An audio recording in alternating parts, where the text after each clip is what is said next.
종종 가장 큰 목소리를 내는 사람이 주목받는 세상에서 고독을 선호하는 사람들 안에 잠재된 조용한 힘에 대해 생각해 본 적이 있으신가요?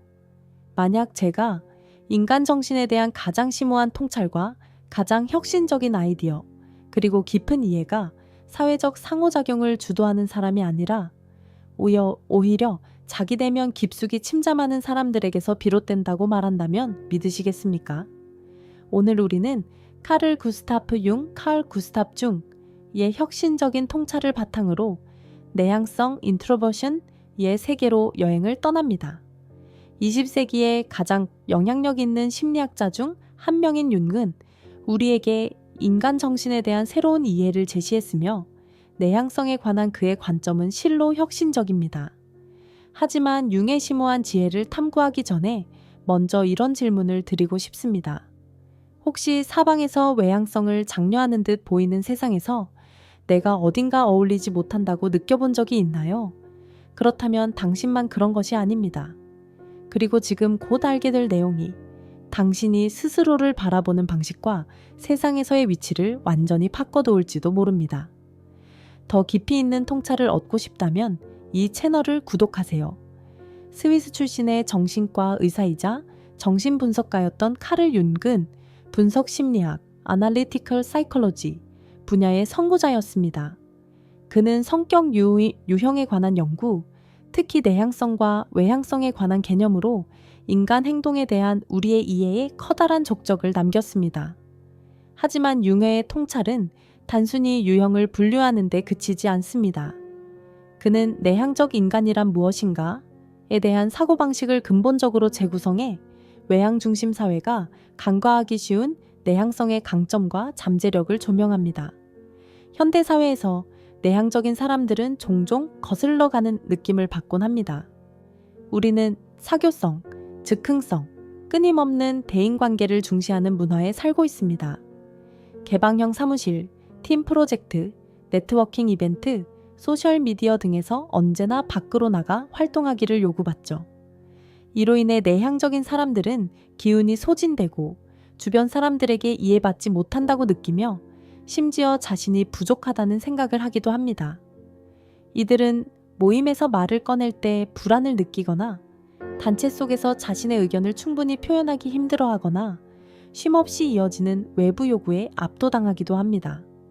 그런데 만약 이런 어려움들이 단순히 극복해야 할 약점이 아니라 다른 형태의 강점으로 가는 길을 시사하는 이정표라면 어떨까요? 바로 이 지점에서 융의 통찰은 혁명적인 의미를 띱니다. 융은 내향성을 결함이나 제약이 아니라 심리적 에너지가 안으로 향하는 하나의 근본적 성향으로 바라봤습니다. 융에게 내향적이라는 것은 단순히 수줍음이 많거나 반사회적이라는 뜻이 아니라 주된 관심과 에너지가 사고, 성찰, 인상 등 내면의 세계에 집중되어 있다는 뜻이었습니다. 그는 내향적인 사람이 풍부하고 복합적인 내면 세계를 지니고 있다고 보았습니다.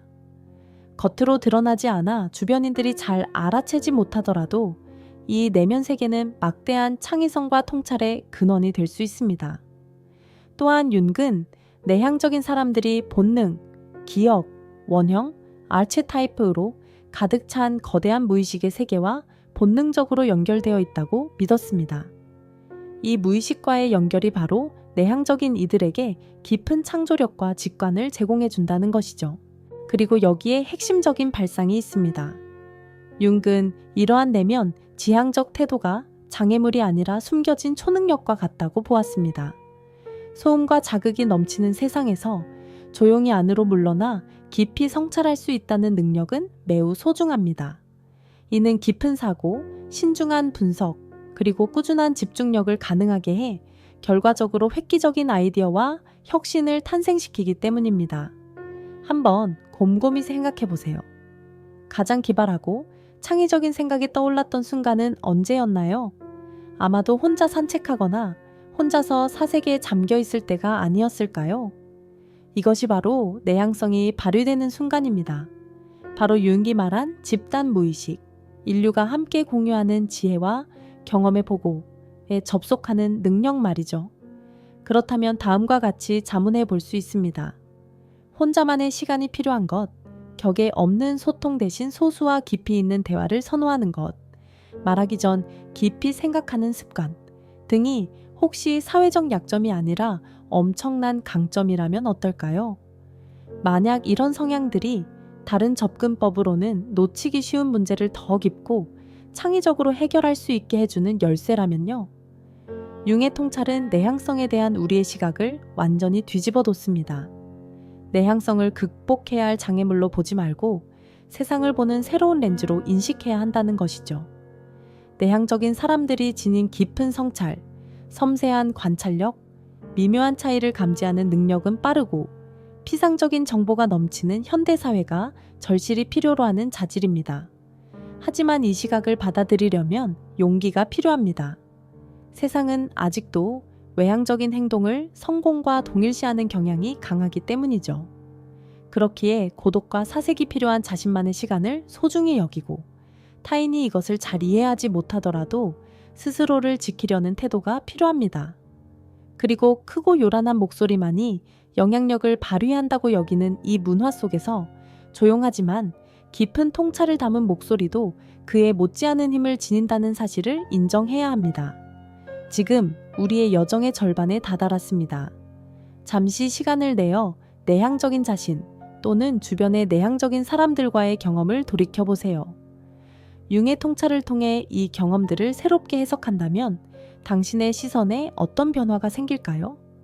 이 통찰이 당신이 지닌 내향적인 자질을 더 기꺼이 포용하도록 혹은 주변의 내향적인 사람들을 더 깊이 이해하고 존중하도록 이끌 수 있을까요? 이제부터의 후반부 여정에서는 윤기 말한 내향성에 대한 구체적인 통찰을 좀 더 파고들며 내향적 사고방식의 특별한 강점을 실생활에서 활용하는 방법을 살펴보겠습니다.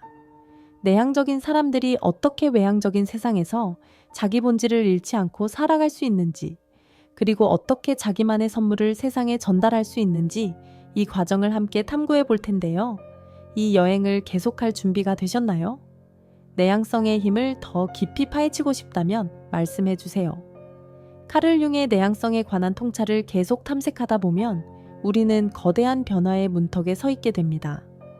내향적인 마음속에 감춰진 힘을 발견했다면 이제 그 힘을 어떻게 개인적 성장뿐 아니라 세상에 기여하는 데 활용할 수 있을까요? 융에 따르면 진정한 개성화, 곧 온전한 자기 자신이 되는 과정은 내면과 외면 사이의 균형을 잡아야 이루어집니다. 내향적인 사람에게 이는 보통 자기의 풍부한 내면 세계와 사회의 요구 사이를 잇는 다리를 찾는 과정을 의미합니다. 그런데 여기에는 매력적인 역설이 존재합니다. 오히려 자신이 지닌 내향적 본질을 온전히 받아들이고 발전시킬 때 외향적인 사회를 더 효과적으로 항해할 수 있게 된다는 것이죠. 이제 융의 강력한 개념 중 하나를 살펴봅시다. 바로 집단 무의식입니다. 이것은 우리의 개인 무의식 아래에 인류가 함께 공유하는 보편적 상징과 원형의 층이 존재한다는 발상입니다. 원래 내성적 성향이 강한 사람은 자신의 내면을 깊이 살피는 경향이 있기 때문에 이 집단 무의식에서 비롯된 지혜를 발견하고 활용하기가 상대적으로 용이합니다. 생각해보세요. 혼자만의 고요한 시간을 가질 때 당신은 단순히 내면의 사적 기억과 생각만을 되새기고 있는 게 아닐 수 있습니다.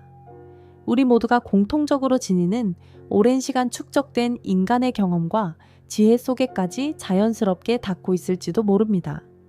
그래서 내향적인 사람들이 때때로 자신도 모르게 직관적 통찰이나 독창적인 아이디어를 떠올릴 수 있는 것이죠.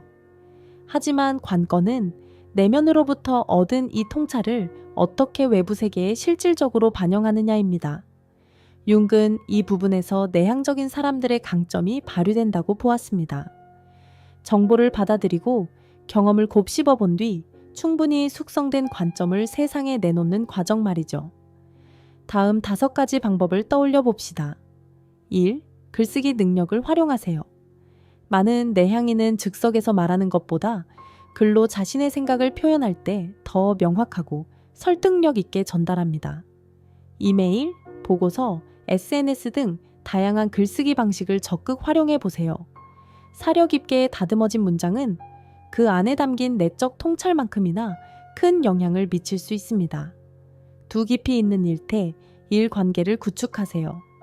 거대한 모임이나 파티에서는 쉽게 지치더라도 내향인이라면 상대방과 가슴 깊이 연결되는 진중한 대화의 강점을 보이곤 합니다. 이런 친밀한 관계를 꾸준히 만들어가면 삶의 만족도가 높아짐은 물론 서로에게 강력한 영감을 주고받을 수도 있습니다. 세 번째, 적극적 경청 능력을 실천하세요. 내향인은 본능적으로 먼저 관찰하고 그 후에 말하는 습관이 있습니다. 이는 요란한 목소리가 넘치는 사회에서 보기 드문 장점입니다. 진심으로 귀를 기울이는 태도는 사람들에게 깊은 신뢰를 불러일으키며 해결책을 도출하거나 분쟁을 조정하는 과정에서도 강력한 도구가 됩니다. 네, 일상 속에 사색의 시간을 마련하세요. 명상을 하거나 일기를 쓰거나 혼자 산책을 하는 등 생각을 정리하고 경험을 소화할 수 있는 나만의 시간을 꼭 확보하세요. 이는 사치나 자기 기만이 아니라 내향적인 정신에 꼭 필요한 유지 관리라고 볼 수 있습니다. 다섯 번째, 세상에 당신의 독특한 시각을 제안하세요. 세상은 내향적인 통찰을 필요로 합니다. 깊이 숙고한 결과를 당당히 표현하세요. 내향 특유의 사려 깊고 균형 잡힌 발언은 종종 치우치기 쉬운 논의 구조에 깊이를 부여하고 새로운 관점을 제시합니다.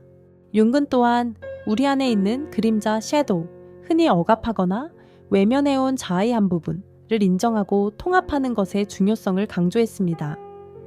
내향적인 성향을 지닌 사람이라 하더라도 상황에 따라 외향적인 행동 양식을 익히고 스스로를 적절히 조절할 필요가 있습니다.